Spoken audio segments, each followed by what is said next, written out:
Hello students, how are you? Hope you are all in the pink of it. I am Atanu Roy and you are watching Bond Making and Bond Breaking channel. কেমন আছো তোমরা সবাই? আশা করি তোমরা ভালো আছো এবং পড়াশোনা খুবই জোরদার দিয়ে চলছে। নিটের স্টুডেন্টদের তো আর 7 থেকে 8 মাস দেরি, তো প্রিপারেশন খুব ভালো আশা করি। খুব ভালো করে প্র্যাকটিস করতে থাকো, নিজের একটা শিডিউল বানাও এবং সেই শিডিউল অনুসারে নিজেদের কাজকর্ম করতে থাকো। তারিখ ঠিক করে নাও যে এত তারিখ থেকে এত তারিখের মধ্যে এই সিলেবাস শেষ করব, এই তারিখের মধ্যে রিভিশন শেষ করব এবং একদম কমপ্যাক্ট 6 থেকে 7 মাসের একটা সিলেবাস তৈরি করে নাও নিজে নিজে এবং 3টে সাবজেক্টের ওপর যে কোনটা কত বেশি টাইম দিলে আমার পারফেক্ট হবে, পারফেক্ট থেকে আরও বেশি পারফেক্ট হবে আমরা সেটা দেখে নেব। তো যাই হোক, ওটার ওপর আমি অবশ্যই তোমাদেরকে একটা ট্রিক্স বা স্ট্র্যাটেজি কেমন হবে না হবে, কেমন করে তোমরা করবে এগোবে, তার ওপর অবশ্যই একটা ভিডিও আমি দেবো, খুব তাড়াতাড়ি দেবো। তো তোমরা নিজেদের মতো করে একটা সেলফ স্টাডির ছক করতে থাকো, শিডিউল করে নাও এবং তোমরা এগোতে থাকো। আশা করি তোমরা অবশ্যই করছো সেটা। এবার চলে আসি আজকের টপিক নিয়ে। আজকের টপিক একটা ভেরি ইম্পর্টেন্ট টপিক নিয়ে আলোচনা করতে চলবো, সেটা হচ্ছে এমওটি। এমওটির সাহায্যে আমরা এতদিন কি হয়েছে, কোনো অ্যাটমের ইলেকট্রনিক কনফিগারেশন ইজিলি সেখান থেকে বার করে নিতে পেরেছি। আজকে কি দেখবো, আজকে দেখবো যে অ্যাটমের সাথে সাথে আমরা মলিকিউলের ক্ষেত্রে যেগুলো অণু হয়, সেই মলিকিউলের ক্ষেত্রেও আমরা কিন্তু তাদের ইলেকট্রনিক কনফিগারেশন বার করতে পারি এবং সেটা কনফিগারেশনটা কি করে বার করতে পারবো, মানে এতদিন আমরা শিখে এসেছি যে H2 কিন্তু হয় না ইলেকট্রনিক কনফিগারেশন। বুঝে যাও, H2 কিন্তু ইলেকট্রনিক কনফিগারেশন হয় না, হয় কার ইলেকট্রনিক কনফিগারেশন হাইড্রোজেনের ক্ষেত্রে করতে পারি। N2 এর ক্ষেত্রে করতে পারবো না, কিন্তু আমরা N এর ক্ষেত্রে করতে পারি।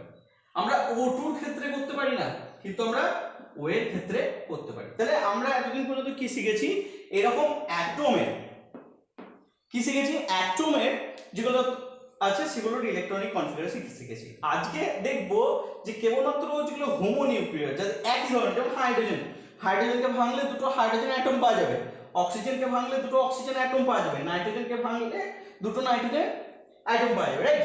তো এই ধরনের যদি অণুগুলো যেগুলো এরকম সেম অ্যাটম নিয়ে তৈরি হয়েছে, সেগুলোর যদি ইলেকট্রনিক কনফিগারেশন বা সেগুলো যদি কনফিগারেশন দেখতে চাই, তাহলে কার সাহায্য নেব, সেই থিওরিটাকে বলা হয় মলিকুলার অরবিটাল থিওরি। তো সেই থিওরি সম্বন্ধে আজকে দেখবো যে কিভাবে এইখান থেকে আমার বন্ড অর্ডার বার করা যেতে পারে, বন্ড অর্ডারের সাথে স্টেবিলিটি কিরকম সম্পর্ক,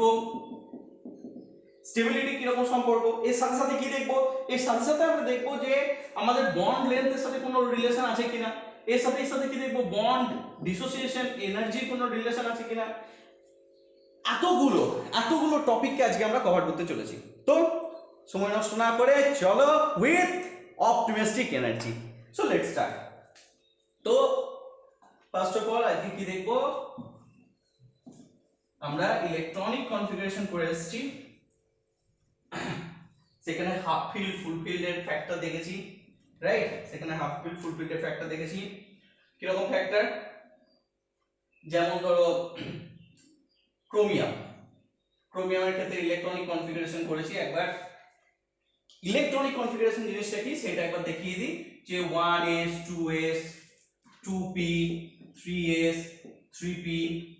তাহলে ক্রোমিয়াম কত আছে, ক্রোমিয়াম আছে 24 যদি মনে না থাকে কি করে করবে, স্কুটি ভ্যান কার মে, এটা হচ্ছে 3D সারি, রাইট? এটা 3D সারি।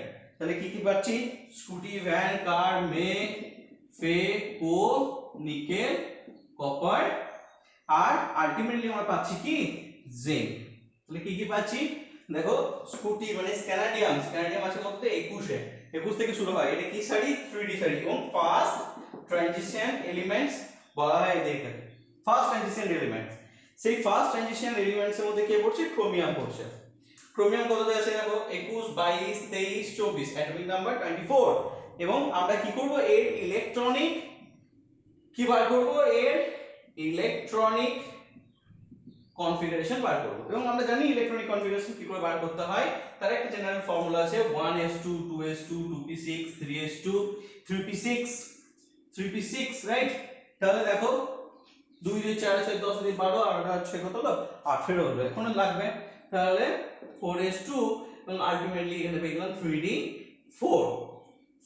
এইটাই কেন করালাম, এটা কারণ করালাম তোমরা যদিও আগে শিখে নিয়েছো, তাও যে এই যে 4s2 আর 3d4 আছে এদের মধ্যে এরা কিন্তু নিজেদের মধ্যে গল্প করবে এরকম যে s এর ক্ষেত্রে তো s p d আর f এটা যদি দেখা হয় তাহলে হাফ ফিল্ড আর ফুল ফিল্ড স্টেবিলিটিতে 2 1 স্টেবল হতে পারে s, p এর ক্ষেত্রে 6 আর 3 তে স্টেবল হতে পারে, 6 এ ফুল ফিল্ড স্টেবিলিটি পাই, 3 এ হাফ ফিল্ড স্টেবিলিটি পাই, d 10 এ 5 এ হতে পারে, 10 এ ফুল ফিল্ড স্টেবিলিটি পাই, 5 এ হাফ ফিল্ড স্টেবিলিটি পাই, f এ 14 হতে পারে, তাহলে 7 এবং 14 ফুল ফিল্ড এবং হাফ ফিল্ড স্টেবিলিটি পেয়ে থাকে, রাইট? বুঝা গেল? তাহলে এখানে গল্প হচ্ছে এরকম যে ডি এস এর সাথে কি গল্প করবে, ডি আর এস এর মধ্যে গল্প করবে। দেখ ভাই আমার কাছে 4টে ইলেকট্রন আছে, আমার কাছে কটা ইলেকট্রন আছে? 4টে ইলেকট্রন আছে। দেখ তুই আমার দিকে তাকিয়ে বুঝতে পারছিস কি? বুঝতে পারছিস, বুঝতে পারছিস যে এখানে যদি 5 হয়ে যেতে পারি আমি, তাহলে আমি কত শক্তিশালী হয়ে যাব, পাওয়ারফুল হয়ে যাব। বলছে হ্যাঁ তা তো তুই ঠিক বলেছিস, তুই তো পাওয়ারফুল হয়ে যাবি। তাহলে কি করতে হবে? মানে দেখ তোর কাছে তো 2টো ইলেকট্রন আছে, তুই তো একটা হলেও শক্তিশালী থাকবি। তাহলে একটা কাজ কর, আমাকে তুই একটা ইলেকট্রন ধার দে। তাহলে এখানে তখন 4 এর উপরে ঠিক আছে, আমি তো শক্তিশালী থাকছি, তাহলে আমি 1 হয়ে গেলাম, আমার ওই ইলেকট্রনটা তুই নিয়ে নে, তাহলে তুইও শক্তিশালী হয়ে যাবি। আমরা টুগেদারই একসাথে টুগেদার ভাবে কি করতে পারবো, একসাথে আমরা শক্তিশালী থাকতে পারবো, একটা স্টেবল ইলেকট্রনিক কনফিগারেশন পাওয়া যাবে। তার জন্য এটা না লিখে হাফ ফিল্ড ফুল ফিল্ডের স্টেবিলিটি বিচার করে আমরা অ্যাটমের ক্ষেত্রে ইলেকট্রনিক কনফিগারেশন এইভাবেই ক্যালকুলেট করে থাকি। কি বোঝা গেল? বোঝা গেল? এবার কি শিখবো, এটা তো আমাদের আজকের আলোচনার বিষয় নয়, আজকের আলোচনার বিষয় হচ্ছে এমওটি। তো এমওটি কিভাবে করব, এমওটি কিভাবে করব, চল দেখি এমওটি কি করে করা যায়। ওদের ক্ষেত্রেও আমাদের সাধারণত একটা ইলেকট্রন বিন্যাস বা ইলেকট্রনিক কনফিগারেশন পাওয়া যাবে। যদি আমি এখন তোমাকে ইলেকট্রনিক কনফিগারেশনটা বলে দিই তুমি বুঝতে পারবে না। তার জন্য হাইড্রোজেনের ক্ষেত্রে দেখি কি করে বার করব। দেখো হাইড্রোজেন, দুটো হাইড্রোজেন অ্যাটম নিয়ে তৈরি হয়, রাইট? আচ্ছা, তাহলে হাইড্রোজেন এখানে একটা লিখলাম, হাইড্রোজেন এখানে একটা লিখলাম, রাইট? দুটো হাইড্রোজেন নিলাম। এদের ক্ষেত্রে ইলেকট্রনিক কনফিগারেশন কি হয়? 1s1 স্যার একই আছে, তার মানে তো 1s1 হবে, এখানেও 1s1, হাইড্রোজেন একে আছে 1s1 হবে, হিলিয়াম থাকলে 1s2 হচ্ছে। এবার এইদিকে একটা অ্যাটম এদিকে অ্যাটম যোগ করে দিই, দুটো অ্যাটমকে যোগ করে দিতে পারলে আমি কি পেয়ে যাব? একটা মলিকিউল পেয়ে যাব, একটা অণু পেয়ে যাব। তাহলে এস এর জন্য একটা ঘর হয়, এস এর জন্য একটা ঘর হয়, লেখার পদ্ধতি এটা। তাহলে 1s এ একটা ঘর, 1s এ একটা ঘর রাখলাম, এখানে 1s এ একটা ঘর, এখানে 1s এ একটা ঘর রাখলাম। তাহলে এইবারে দুটো পার্ট থাকে, একটা হচ্ছে বন্ডিং এ থাকে, একটা হচ্ছে অ্যান্টি বন্ডিং এ থাকছে, একটা হচ্ছে বন্ডিং এ থাকে। জুড়ে দিই অরবিটালগুলোকে, জুড়ে দিলাম এটার সাথে এটা,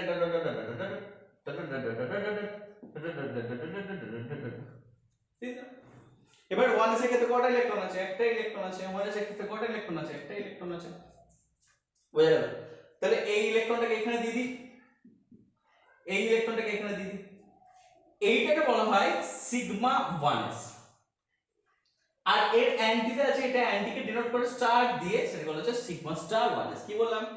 sigma 1s, that is bonding electron, bonding, that is bonding electron of 1s. Okay, sigma star 1s, sigma star is bonding electron of 2s, right? চলো এখান থেকে কি বার করতে পারি? এখান থেকে বন্ড অর্ডার বার করতে পারি। How can I calculate? কেমন করে করব, কেমন করে করব? আমরা কি জানি? Number of bonding, number of anti bonding divide by 2। Bonding এ কটা ইলেকট্রন আছে? দুটো। অ্যান্টি বন্ডিং এ কটা ইলেকট্রন আছে? कुछ भी नहीं, कुछ भी नहीं। तो দিয়ে number of bonding minus number of anti bonding divided by 2 equal to 2 by 2 equal to 1। আমরা বন্ড অর্ডার হয়ে গেল কি 1। বুঝতে পেরেছো? বোঝা গেছে এটা কি বলতে চাইছি, বুঝতে পেরেছো যে কিভাবে করা যাবে? Sigma 1s that is stands for bonding electron of 1s, sigma star 1s that is stands for bonding electron of 1s. Oh ho ho ho ho, anti bonding electron of 1s, right? क्या लिख दिया, चलो पहले number of bonding, number of anti bonding, 2 minus 0 equal to 2, 2 by 2 equal to 1, that is bond order of hydrogen molecule, right? চলো আমরা এবার হিলিয়ামের ক্ষেত্রে করে দেখি, সেম থাও গড়গুলো তাই লাভ নেই,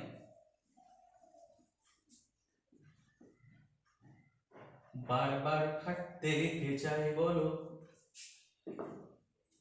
He2 He2 দুটো হিলিয়াম নিয়ে তৈরি, হিলিয়াম অ্যাটম নিয়ে তৈরি, তাই না? তাহলে এখানে একটা হিলিয়াম অ্যাটম নিলাম, এখানে একটা হিলিয়াম অ্যাটম নিলাম, রাইট?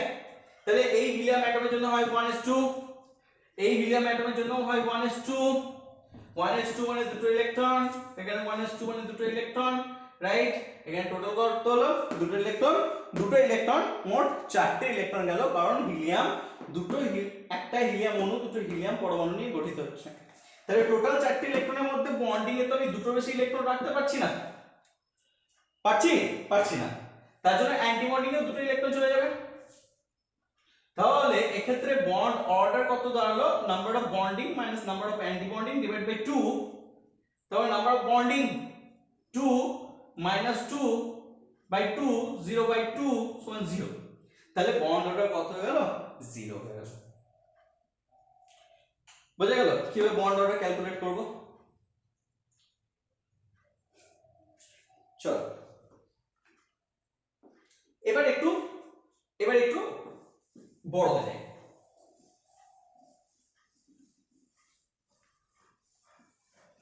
ধরো কোশ্চেন থাকলো নাইট্রোজেনের ক্ষেত্রে, ভেরি ইম্পর্টেন্ট, নাইট্রোজেন আর অক্সিজেন দুটোই পড়াবো, দুটোই ভেরি ইম্পর্টেন্ট, ঠিক আছে? কারণ ইলেকট্রনিক কনফিগারেশনে একটু ডিফার করে। 14 পর্যন্ত ইলেকট্রন যাদের হবে, টোটাল ইলেকট্রন 14 যাদের হবে, তাদের ক্ষেত্রে এক ধরনের ইলেকট্রনিক কনফিগারেশন, আর 14 বেশি যাদের হবে তাদের ক্ষেত্রে আরেক ধরনের ইলেকট্রনিক কনফিগারেশন। কোথায় পার্থক্য আমি সেটা বলছি।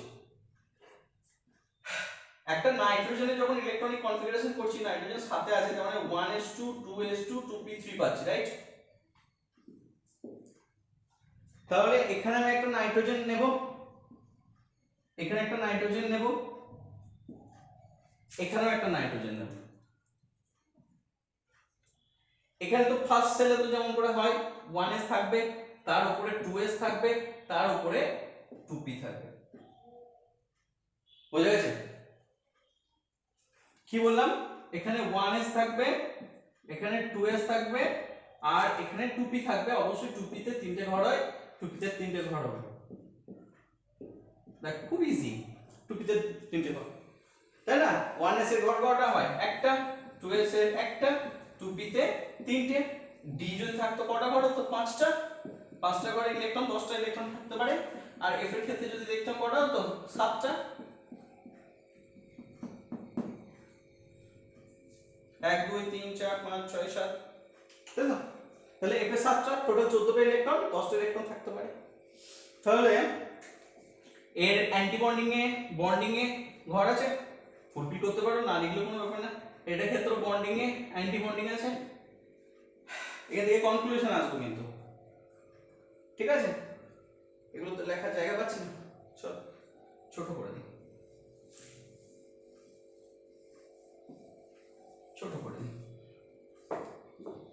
নাইট্রোজেনের ক্ষেত্রে 1s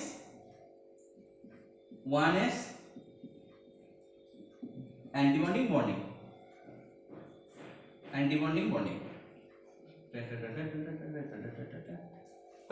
এটা 1s গেল, তার উপরই হবে 2s,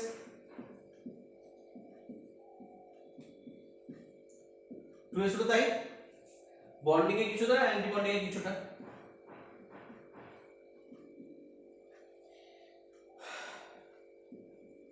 জুড়ে দিলাম, দিয়ে দিচ্ছি সুন্দর করে আগায়, বোঝানোর বলে অতটা মোটামুটি করে করে মেইন জিনিসটা বুঝতে হবে যে কি করে ইলেকট্রনিক কনফিগারেশন আসে।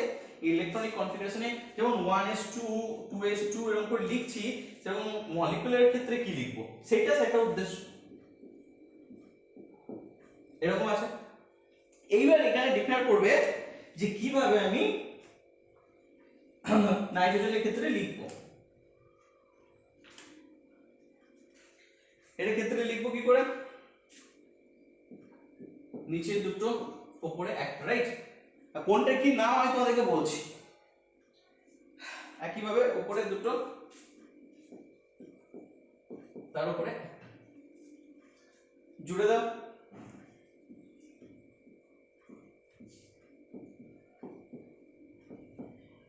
জুড়ে দাও, জুড়ে দাও, জুড়ে দাও, জুড়ে দাও, সবগুলো কি কি পেলাম, এখানে নাইট্রোজেনের একটা অ্যাটম, এখানে নাইট্রোজেনের একটা অ্যাটম, নাইট্রোজেনের 1s2 2s2 আর 2p3।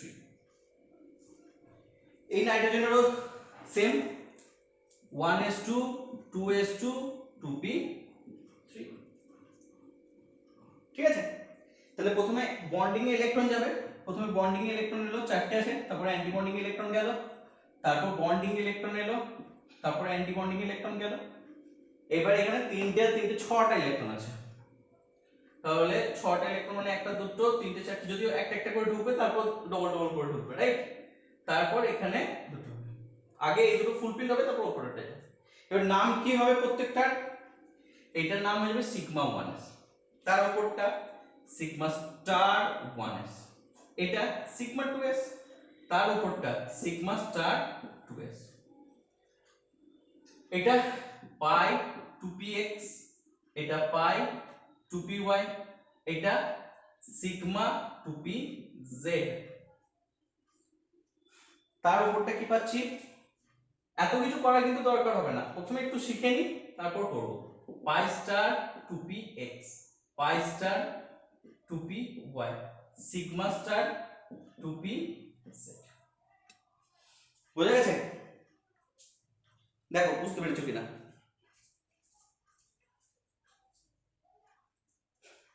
বুঝা গেছে? দেখো বুঝতে পেরেছো কিনা ভালো করে। এইবার যদি দেখা যায় তাহলে আমরা কি কি শিখতে পেলাম, এখানে এখানে কি কি শিখতে পেলাম, কি কি শিখতে পেলাম দেখো, সিগমা 1s,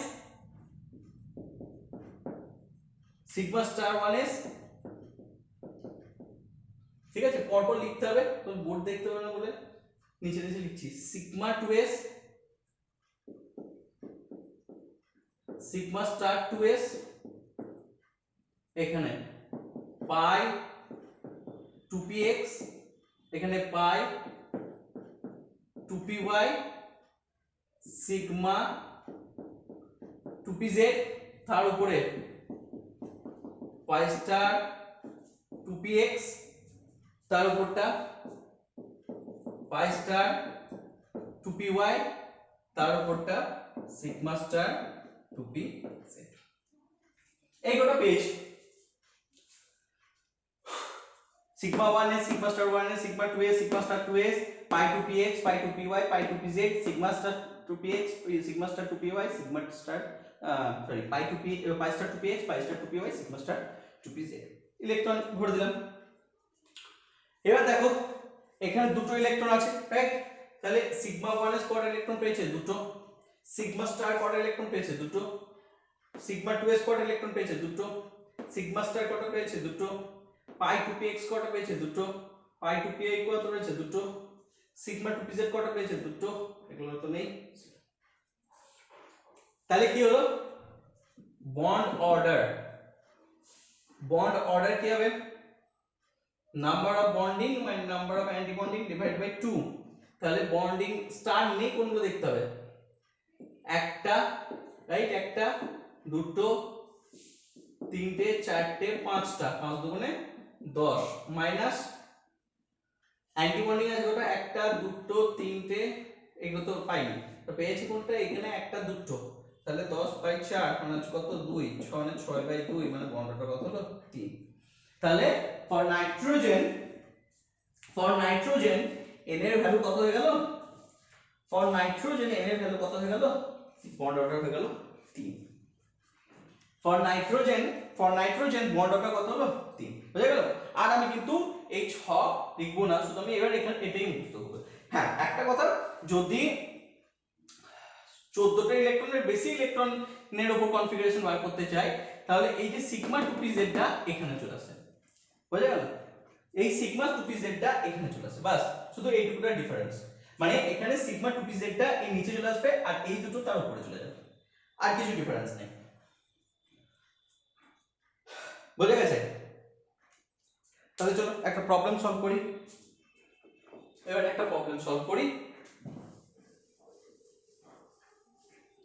একটা প্রবলেম সলভ করি।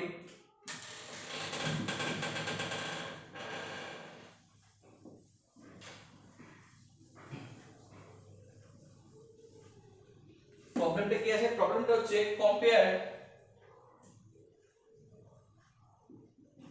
compare the bond order compare the bond order among the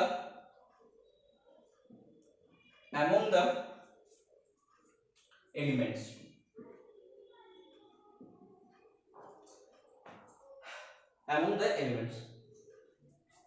that is n2. Okay, compare the bond order, that is n2 plus n2 minus n2 plus n2 minus and n2 2 minus and n2 2 minus. First question, very important question, এটা complete করি, এরপর একটা করব, তাহলে practice হয়ে যাবে। তাহলে দেখো, অ্যানসার দিতে গেলে আমাকে ফার্স্টে কি শিখতে হবে? এই অ্যানসারটা দিতে গেলে ফার্স্টে যেন আমার এইটা মুখস্থ থাকে পুরোপুরি ভাবে, নইলে আমাকে ছক কেটে শিখতে হবে। তাহলে কি করব? Sigma 1s, sigma star 1s, sigma 2s, sigma star 2s, তারপর পাই 2px, pi 2py, sigma 2pz হয়েছে। পাই 2px, pi 2py, sigma 2pz, তারপরে পাই স্টার 2px, এটা মুছে দিই, pi star 2px, pi star 2py, sigma star 2pz,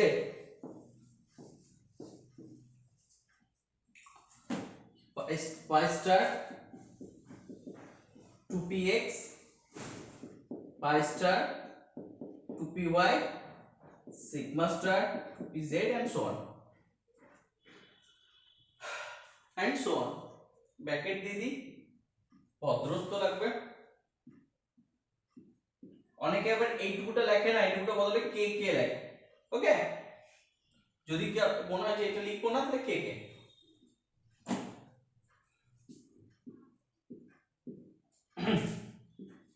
সব কটাকে bracket দিয়ে দিলাম।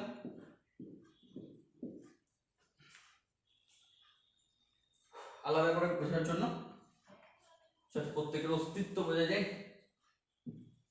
চলো এবার দেখো, নাইট্রোজেন আছে কততে? নাইট্রোজেন আছে 14 প্লাস 14 ইকুয়াল টু 28, তাই না? তাহলে 28টা ইলেকট্রন খুঁজতে হবে। তাহলে এখানে যদি করি দুটো, এখানে দুটো 4টে, দুটো 6টা, দুটো 6 দিয়ে 12টা, 13টা 14টা, 15টা 16টা, সরি ভেরি সরি, এখানে 7টা 7টা 14টা আছে, দুটো 4টে 5টা 6টা 7টা 8টা 9টা 10টা 11টা 12টা 14টা হয়ে গেল। বেশ, তাহলে আমার এটা কার গেল? এটা কার গেল? ও সরি, কারেন্ট চলে গেল।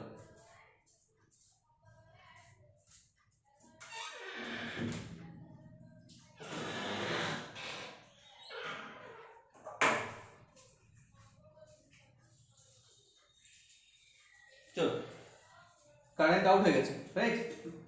প্রবলেম হবে। কষ্ট করে না। তাহলে দেখো এখানে কি হলো, তাহলে নাম্বার অফ কি দেখবো, number of bonding minus number of anti bonding divide by 2। তাহলে কত হচ্ছে, কারেন্টটাও যাওয়ার সময় পায় না, ঠিক পড়ানোর সময় কারেন্টটা পাবে, রাইট। ওদের কাজ ওরা করবে, একটা দুটো তিনটে চারটে পাঁচটা, 5 দুগুণে 10টা, 10 মাইনাস 4 ডিভাইড বাই 2 সমান হচ্ছে 6/2 সমান হচ্ছে 3। বন্ড অর্ডার হলো 3, বন্ড অর্ডার হলো 3। এবার এখানে বন্ড অর্ডার 3, যখনই 2 নম্বর পয়েন্টে কি হচ্ছে N2 প্লাস, N2 প্লাস মানে একটা ইলেকট্রন কমবে। তাহলে একটা যদি কমে তাহলে বন্ডিং থেকে একটা ইলেকট্রন কমবে, তাহলে for N2 plus, for N2 plus একটা কমলো, তাহলে কত হলো 9 মাইনাস 4/2 সমান হচ্ছে 5/2 সমান হচ্ছে 2.5 বন্ড অর্ডার, 2.5 বন্ড অর্ডার। আচ্ছা N2 plus N2 minus, for N2 minus, for N2 minus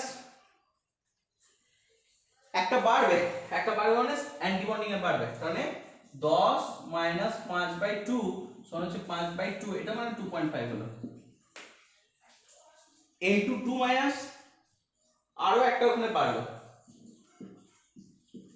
N2 2 minus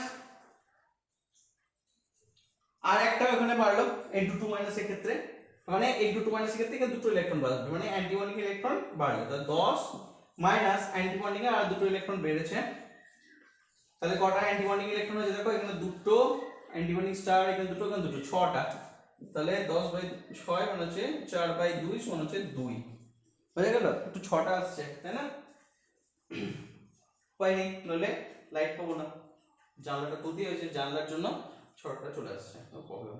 যাই হোক, বন্ড অর্ডার হয়ে গেল 3, এখানে বন্ড অর্ডার হয়ে গেল 2.5, এখানে বন্ড অর্ডার হয়ে গেল 2.5, এখানে বন্ড অর্ডার হয়ে গেল 2, তাহলে এখানে কি হলো, বন্ড অর্ডারের আমরা একটু অর্ডার গুলো পেয়ে গেলাম। এবার এখান থেকে কি কি পেতে পারি, এখান থেকে তোমাকে স্টেবিলিটি কোশ্চেন দিতে পারে, বন্ড অর্ডার পেয়ে গেলে স্টেবিলিটি কোশ্চেন দিতে পারে, যার বন্ড অর্ডার যত বেশি তার স্টেবিলিটি তত বেশি, ঠিক আছে। তাহলে সেই ক্ষেত্রে বন্ড অর্ডার যার যত বেশি, তার মানে বন্ড অর্ডার বেশি কার N2 এর ক্ষেত্রে, সেই ক্ষেত্রে স্টেবিলিটির অর্ডার হলো N2 স্টেবিলিটি সবথেকে বেশি, N2 প্লাস আর N2 মাইনাস দুটোতে ইকুয়াল বেরিয়েছে, হ্যাঁ এটা এদের বন্ড অর্ডার, এদের স্টেবিলিটি প্রায় ইকুয়াল, তারপর N2 2 মাইনাস, এর স্টেবিলিটি সবথেকে কম। বন্ড লেন্থ যদি বলা হয়, বন্ড লেন্থ হচ্ছে বন্ড অর্ডারের সাথে বন্ড লেন্থের ইনভার্সলি রিলেশন, তার মানে এর ঠিক উল্টোটা হবে, অর্থাৎ অ্যানসার কি হয়ে যাবে, N2 2 মাইনাস এর বন্ড লেন্থ বেশি কম্পেয়ার দেন N2 প্লাস, আর N2 2 মাইনাস এদের তো ইকুয়াল হচ্ছে কম্পেয়ার দেন N2 থেকে বন্ড লেন্থের অর্ডার। তোমাকে ঠিক একই ভাবে যদি বন্ড ডিসোসিয়েশন এনার্জি অর্ডার দেয় তো সেম হবে স্টেবিলিটির সাথে, বা বন্ড অর্ডারের সাথে বন্ড ডিসোসিয়েশন এনার্জিরও সিম্পল সম্পর্ক বা সরল সম্পর্ক, যার বন্ড অর্ডার বেশি তার মানে নাইট্রোজেনের ক্ষেত্রে কি হবে, মানে এই অর্ডারটাই ফলো করবে স্টেবিলিটির ক্ষেত্রে, এইগুলো নাইট্রোজেনের ক্ষেত্রে অর্ডার, বোঝা গেছে। তো আজকে এইটুকুটাই, কারণ লাইটের জন্য খুব গন্ডগোল হচ্ছে, ছড়া করছে, তোমাদের অসুবিধা হবে। তো থ্যাংক ইউ সো মাচ। যে কোনো প্রতিকূলতাকে জয় করাই আমাদের কর্তব্য, যখন যেরকম পরিস্থিতি হবে তখন সেরকম আমাদেরকে কাজ করতে হবে। চলো তোমরা আমরা সবাই একসাথে এগিয়ে যাব, এবং আমাদের যা লক্ষ্য, আমাদের যা কর্তব্য, আমরা সেগুলো পূরণ করে যাবই। So all the best, keep smiling, take care of your health and keep your study with full of optimistic energy. Thank you so much.